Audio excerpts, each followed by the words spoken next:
Huwag niyo na po kaming hanapin sa mga presinto sapagkat ang inyong mga pulis ay nasa inyo ng mga telepono.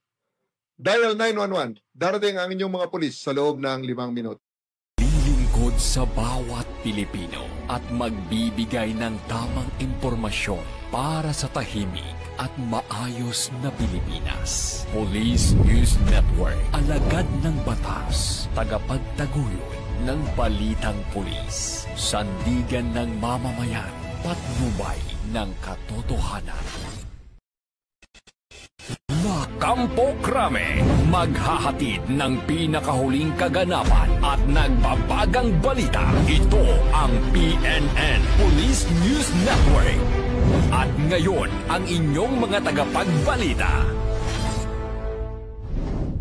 Magandang araw, bagong Pilipinas. Ako ang inyong alagad ng batas, tagataguyod ng Balitang Pulis. Patrolwoman Maria Danica Bungo mula sa Regional Mobile Force Battalion ng NCRPO. Maghahatid sa inyo ng tamang balita, kwento ng pulis at serbisyo para sa mamamayan. At ito ang PNP News Online. Ang pangunahing balita ng Police News Network, alagad ng batas, tagataguyod ng Balitang Pulis.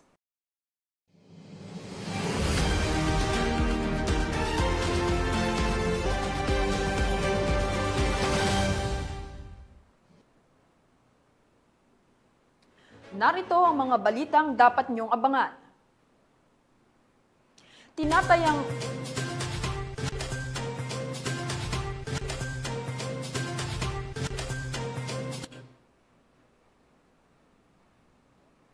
Tinatayang 1.7 milyong pisong halaga ng shabu nasabat sa magkahiwalay na operasyon sa Iloilo City.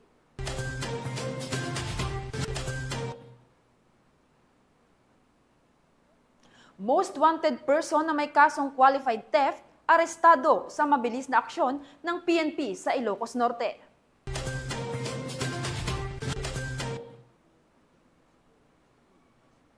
At dating miyembro ng milisya ng bayan, ang voluntaryong sumuko sa Abra.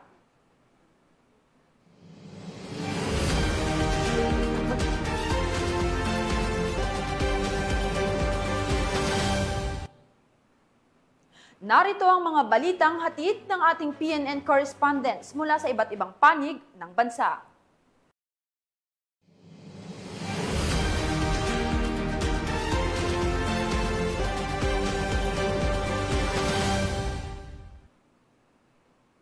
Simulan natin ang balita mula sa bahagi ng Luzon.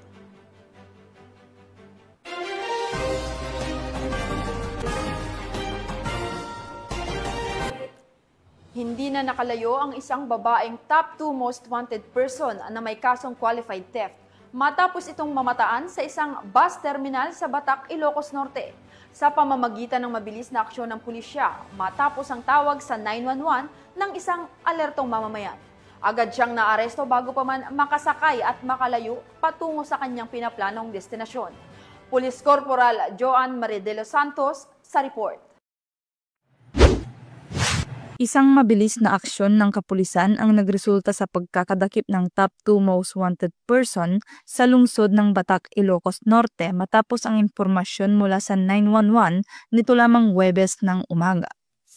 Ayon sa ulat, nakatanggap ang City of Batak Police Station ng tawag mula sa 911 matapos magsumbong ang isang concerned citizen na namataan ang suspect sa Florida Bus Terminal sa Barangay Kaunayan.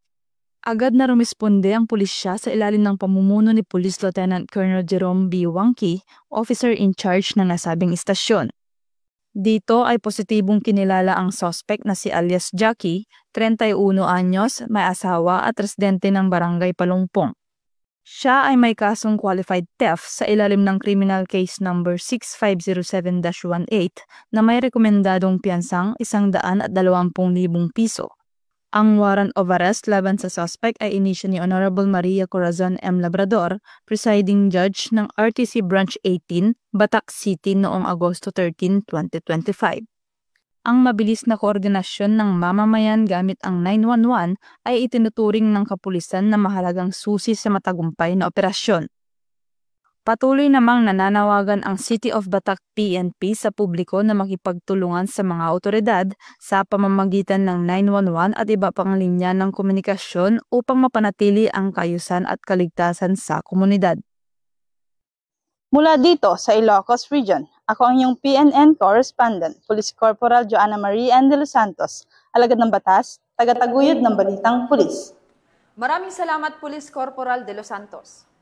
Sa bisa ng operasyon ng Tarlac City Police, nasa kote ang isang most wanted person municipal level sa Tarlac City dahil sa multiple violations ng Republic Act 91665 o Comprehensive Dangerous Drugs Act of 2002.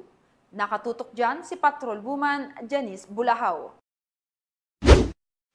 Arestado ng mga operatiba ng Tarlac City Police Station, Provincial Intelligence Unit at Provincial Investigation and Detective Management Unit ng Tarlac City Police Provincial Office ang isang most wanted person sa barangay sa Tarlac City. Kinilala ni Police Colonel Franklin P. Estoro, officer in charge ng Tarlac PPO, ang suspect na isang 22 taong gulang na lalaki na kabilang sa listahan ng most wanted person ng municipal level. Matagumpay na isinagawa ang operasyon sa bisa ng warrant of arrest para sa maraming paglabag sa Republic Act 9165 o Comprehensive Dangerous Drugs Act of 2002. Ayon sa ulat, dinala sa himpilan ng Tarlac City Police Station ang suspect para sa dokumentasyon at tamang disposisyon. Patuloy ang maigting na kampanya ng Tarlac PPO laban sa ilegal na droga upang matiyak ang kapayapaan at kaayusan sa buong lalawigan ng Tarlac. Mula dito sa gitnang Luzon, ako ang inyong PNN correspondent, Patrol Woman Janice Bulahaw, alagad ng batas, tagataguyod ng Balitang Pulis. Maraming salamat, Patrol Woman Bulahaw. Isang dating miyembro ng milisya ng bayan na nagsilbing food courier ng Communist Terrorist Group ang voluntaryong sumuko sa mga otoridad sa lalawigan ng Abra. Ang detalye ng report mula kay Patrolman Liam Sumcad.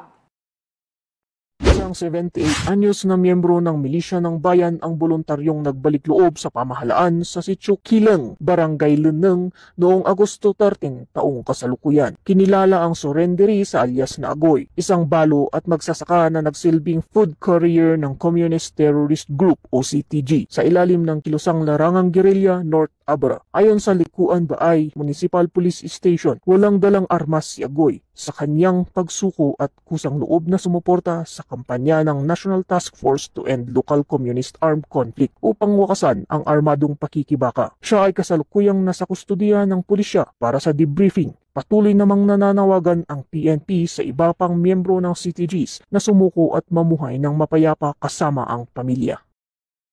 Mula dito sa Police Regional Office Cordillera Administrative Region, ako ang inyong PNN correspondent, Patrolman Sumcad, alagad ng batas, tagataguyod ng Balitang Pulis.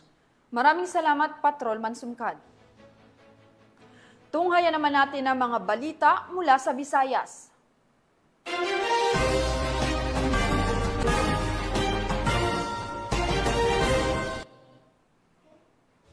Nagresulta sa pagkakasamsam ng tinatayang 1.7 milyon halaga ng shabu at pagkakaaresto ng 7 individual sa isinagawang magkakahiwalay na buy-bust operation ng Iloilo City Drug Enforcement Unit sa naturang lungsod. Yan ang tinutukan ni Patrol Woman Andrea Dominic de Palubos.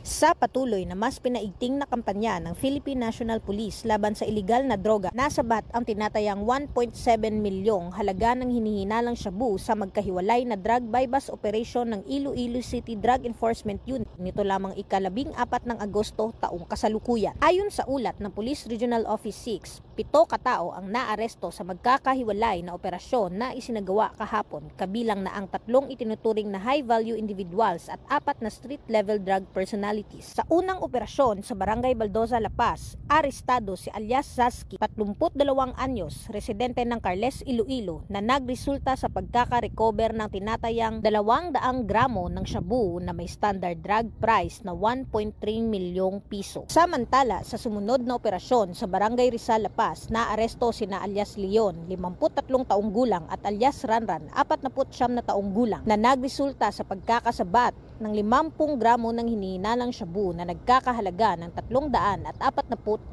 piso. Ang operasyong ito ay bahagi ng mas pinaigting na kampanya pang tuluyang linisin ang Iloilo City sa banta ng iligal na droga. Mula dito sa Western Visayas, ako ang inyong Police News Network Correspondent, Patrolwoman Andrea Dominic Dipalobos. Alagad ng batas, tagataguyod na balitang pulis. Maraming salamat, Patrolwoman Dipalobos.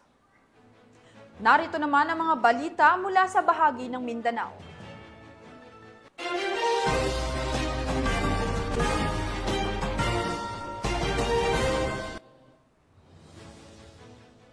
Isang one-time, big-time operation ang ikinasa ng PNP Highway Patrol Group sa kahabaan ng National Highway ng Glamang Pulumulok, South Cotabato. Alamin ang iba pang impormasyon mula kay Police Lieutenant Jean. Sa patuloy na pagpapanatili ng kaligtasan at kaayusan ng bawat kakalsadahan sa iba't ibang panig ng Pilipinas, isang one-time, big-time operation naman ang ikinasa ng HPG sa Rehiyon 12 sa pangunguna ni Police Lieutenant Colonel Ruel Villarin, Assistant Chief ng RHPU 12 sa kahabaan ng Glamang Pulumulok, South Cotabato nitong nakaraang araw.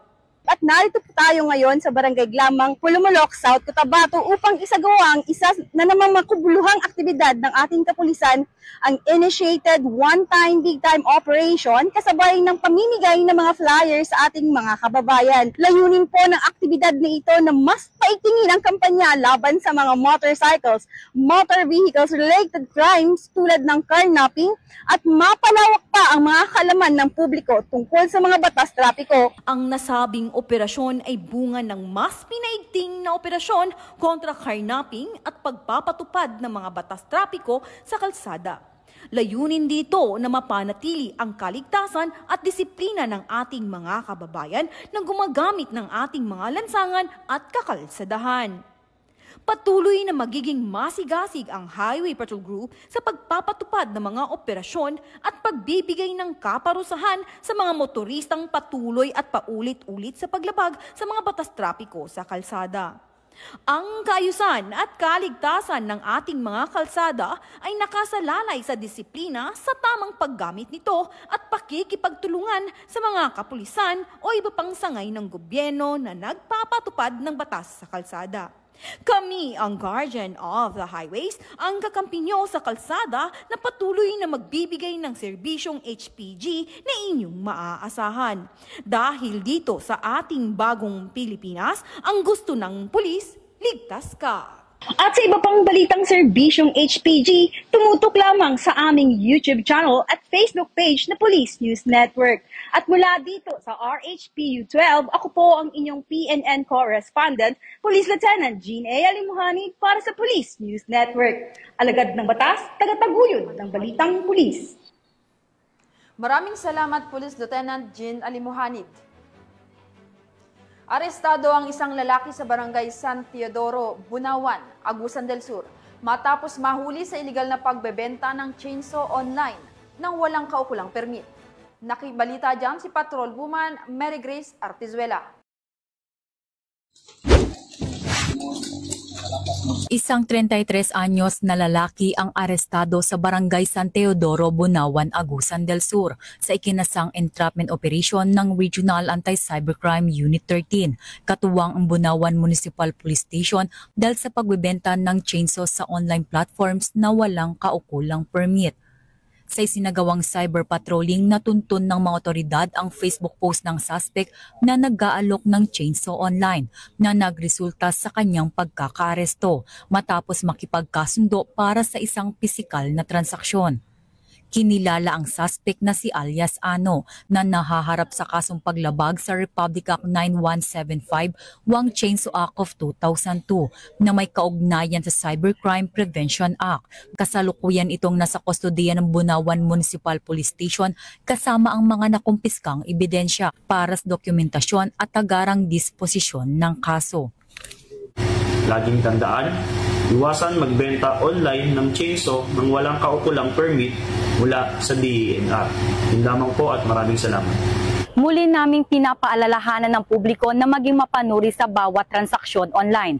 Mula dito sa Campo Crame, ako ang inyong PNN correspondent, Patrolwoman Mary Grace Arquizuela, nagbabalita para sa Police News Network, alagad ng batas, tagataguyod ng balitang pulis. Maraming salamat, Patrolwoman Arquizuela. Tinatayang 1.45 milyong halaga ng iligal na droga ang nasamsam, habang 35 drug suspect ang naaresto sa isinagawang simultaneous anti-criminality sa law enforcement operations ng PNP sa rehiyon ng Caraga. Ang balita mula kay Patrolwoman Kay Francisco. Umabot sa 1.45 million ang halaga ng shabu at marijuana ang nasamsam at 35 na drug suspect ang naaresto sa isinagawang simultaneous anti-criminality law enforcement operations ng PNP Caraga mula Agosto 7 hanggang GIS 2025. Ayon kay Police Brigadier General Marshal Mariano P. Maestrado IV, Regional Director ng Police Regional Office 13, sa nakumpiskang 215.53 na gramo ng shabu na nagkakahalaga ng 1,452,004 pesos at 6 na gramo na marijuana na tinatayang 720 pesos ang halaga. Inakamalaking drug haul ang naitala ng BCPO matapos mahuli ang high-value target na si alias Insik, 46 anyos at residente ng Barangay Limaha, Butuan City, na nahulihan ng 110 na gramo na hinihinalang shabu na nagkakahalaga ng 748,000 pesos sa Barangay Ambago, Butuan City. Ayon kay Regional Director Maestrado IV, ay patuloy nilang palalakasin ang kampanya laban sa iligal na droga sa rehiyon. Walang lugar sa Caraga para sa mga sangkot sa iligal na gawain. Sisiguraduhin namin sila ay mananagot sa batas. Mula rito sa rehiyon ng Caraga, ako yung Police News Network Correspondent, Patrolwoman Kay Francisco, alagad ng batas, tagataguyod ng balitang pulis. Maraming salamat, Patrolwoman Francisco. Isang lalaki ang arestado sa Compostela, Davao de Oro sa bisa ng search warrant na ipinatupad ng Regional Police Drug Enforcement Unit 11 matapos makumpiskahan ng 100,000 pisong halaga ng shabu. Magbabalita dyan si Patrolwoman Aldin Canyazares. Arestado ang isang 34 anyos na lalaki sa ikinasang operasyon na pinangunahan ng operatiba ng Regional Police Drug Enforcement 11 noong hapon ng 14 ng Agosto sa Purok 12, Barangay Poblacion, Compostela, Davao de Oro. Kinilala ang suspek sa alias na Boss na residente ng nasabing lugar. Sa bisa ng search warrant, hinalughog ng mga otoridad ang tirahan ng suspek na nagresulta sa pagkakakumpiska ng humigit kumulang 15 grams ng hinihinalang shabu na may standard drug price na 102,000 pesos at iba pang drug paraphernalia. Si Boss ay nahaharap ngayon sa kasong paglabag sa Republic Act 9165 o Comprehensive Dangerous Drugs Act of 2002. Sa pamamagitan ng koordinadong operasyon at mahigpit na pagpapatupad ng batas, ipinapakita ng kapulisan ang kanilang pangakong panatilihing ligtas at mapayapa ang bawat barangay. Mula dito sa Police Regional Office 11, ako ang inyong PNN Correspondent, Patrolwoman Aldin Canyazares, alagad ng batas, tagataguyod ng balitang pulis. Maraming salamat, Patrolwoman Canyazares. At yan ang mga balitang nakalap ng ating PNN correspondents mula Luzon, Visayas at Mindanao.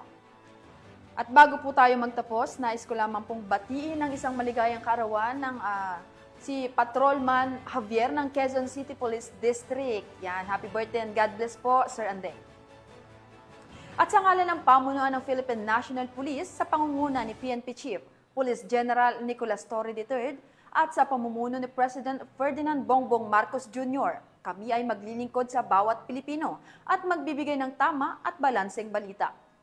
At sa mga mahal naming kababayan, huwag na kayong maghanap ng pulis sa presinto sapagkat kami po ay nasa inyo ng mga telepono. Tumawag sa 911, darating kami sa loob ng 5 minuto. Mula rito sa tanggapan ng tagapag-ugnay ng pambansang pulisya, ako ang inyong alagad ng batas, tagataguyod ng balitang pulis. Patrolwoman Maria Danica Bacal Subungo ng Regional Mobile Force Battalion ng NCRPO. Maghahatid ng tamang balita, kwento ng pulis at serbisyo para sa mamamayan. At ito ang PNP News Online, ang pangunahing balita ng Police News Network.